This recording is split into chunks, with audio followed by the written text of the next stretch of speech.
Happy Spookies, everybody. I hope you're all doing well, having a most excellent whatever time of day it is. And again, if you're new to the channel, please be sure to hit subscribe. It would mean a lot if you join us here. If you're already subscribed, do not do it again. It would make you unsubscribe, as somebody pointed that out to me. But with that being said, it's another found footage video. Let's get to it. So today I want to go ahead and talk about this movie that came out in 2009, directed by Dominic Perez, and it's called Evil Things. Now, I've seen this 3 times, I believe now.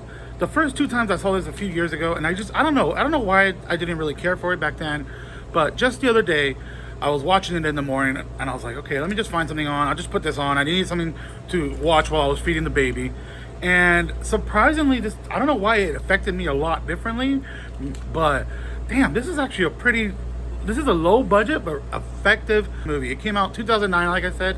I think that's another big part of it, because there's a part later on, when they're trying to use cell phones and stuff and the signal's bad. You know what, back then signals weren't the best when it came to cell phone range and things like that, but I'm getting a little ahead of myself. Let's go with a quick plot. If I get into huge spoilers, I will make sure to leave a little alert or something like that. But the premise is this: we're in New York City. We have 5 college students who are heading to the countryside because one of their friends is turning 21, and their aunt is letting them use a house out somewhere. I'm not entirely sure if they ever name it. I looked it up, and they said they're going out to the Catskills, but I don't know if it's ever said in the movie. But anyways, one of their aunts is letting them use a house, so these 5 friends want to go out there and have a great time, right?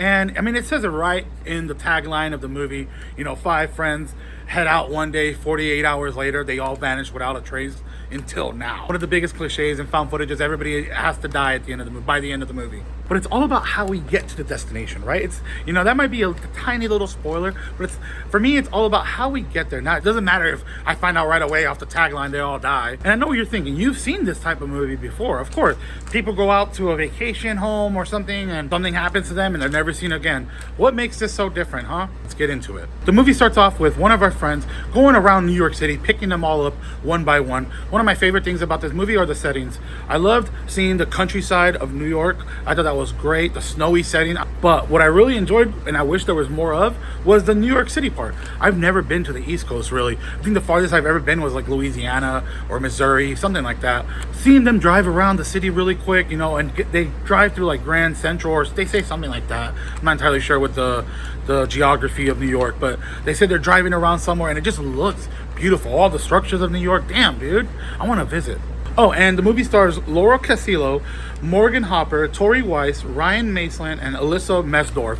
And one of our guys, I believe his name is Leo, he just got a brand new camera, so of course he wants to document the entire trip. So you're gonna be filming like the whole time? Definitely. I just got this yesterday. Yeah.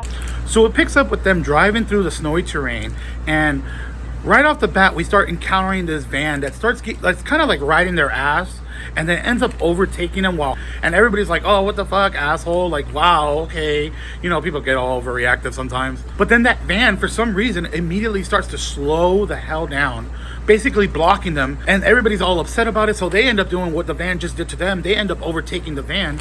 And the whole time they're doing this, they're kind of like recording the van. You can hear in the background too, like, don't record them. Yeah, thanks. Don't film him. Can't even see in this van. It is completely black tinted windows, like darkness. That's what makes really creepy too. You don't ever see this killer, like straight up. You just see this van, dude. So then the van doesn't take too kindly to this. It starts like hauling ass again, and it just becomes like this sort of cat and mouse game while they're on the highway. It's telling them, they're starting to freak out. They end up losing it at some point, and they make their way to a gas station. By the way, this is probably where we're gonna start getting into spoilers. So if you wanna go see the movie, I suggest you just go check it out. It's streaming for free on Tubi, by the way.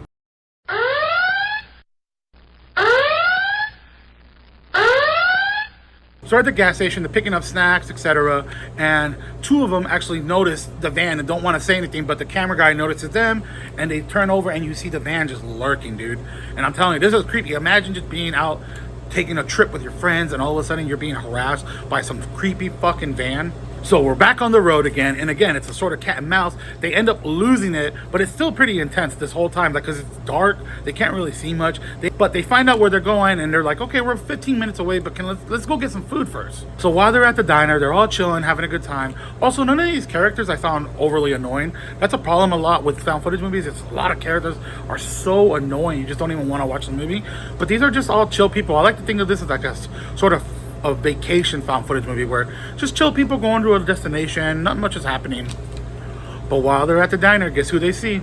Out the window, they see the van kind of lurking from far away, and then it makes its way into the plaza that they're at, and it starts lurking slowly in front of the window. Now this pisses off our big macho man, Mark. He ends up thinking, fuck this, I'm gonna drop my boiled cod fish that I'm eating. I'm gonna go out there and I'm gonna start pounding on the window. And this causes the van to just skitter away for some reason. Imagine if this is where the movie ended. The van opened up, they just shot the dude and drove away. But of course, everybody's like freaking the hell out that he's doing this. Like, what are you doing? No, you're freaking stupid. Let's get back. Let's fast forward a bit. They end up to the house finally, right? Not a lot happens once they reach the house up until they go hiking. There's like a good like 15-20 minutes gap where like not a lot really happens, to be honest. They're just kind of hanging around the house. The movie's only an hour and 16 minutes long, so why not give it a shot too? So we're gonna fast forward a bit. Again, they're just bullshit shenanigans. They surprise the girl with a happy birthday cake because it's her birthday. And what's funny though is when they get to the house, the power's off and they have to wait for the aunt to come, but she comes like creeping up, and it kind of just freaks everybody out because of all the stuff that was happening prior. And the aunt just opens the door like, hello.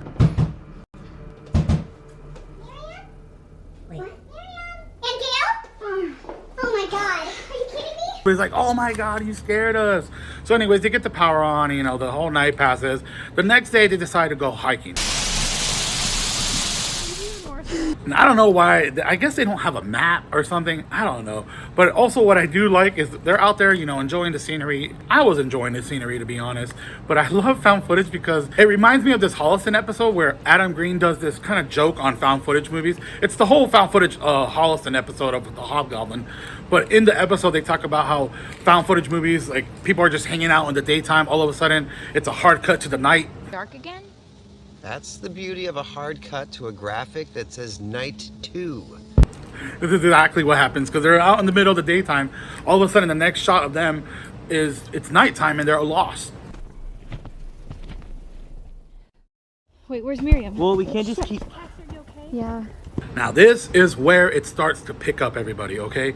While they're out there, they start hearing this really weird noise, like this kind of cackling type of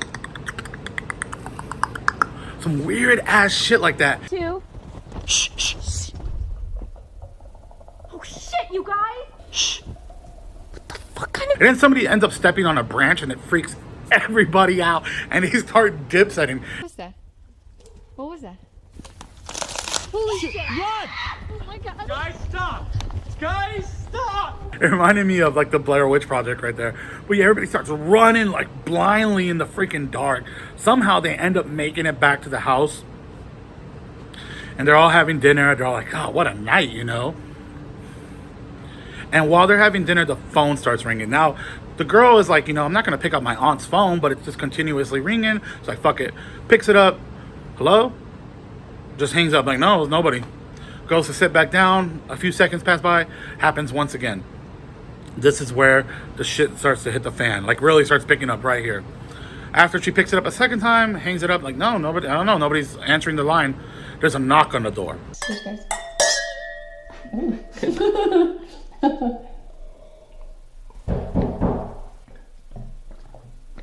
And this is by far the creepiest part in this entire movie, in my opinion. Like seriously, immerse yourself into this movie, put yourself in that situation, and what would you do?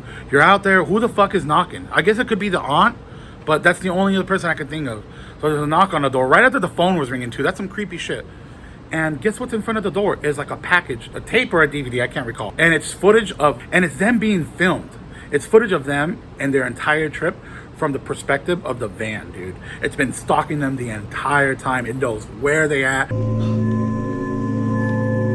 been here the whole fucking time! He's been here the whole fucking time watching us! And from here on out, people just start to get picked off one by one. It gets really creepy because they're in the house at some point and they start picking off the dudes. People are freaking out. They don't know what to do. There's a part where like, there's one guy walking in front of them and he goes into a room with a knife and he's like, yeah, there's nobody in here. And all of a sudden, the door shuts from the hallway, shutting him inside, and he's just yelling and screaming. It gets very chaotic. It's one of those things where everybody just breaks loose and starts to run one way and another, but it ends so creepy because it ends with, I think everybody gets killed at this point. You don't really get to see it. It's a lot of off-screen killings, but there's one person left in the house, one of the girls, and she's hiding, but somebody is videotaping her the entire time with a night vision camera, and she's trying to make her way through the dark, and all of a sudden you hear that little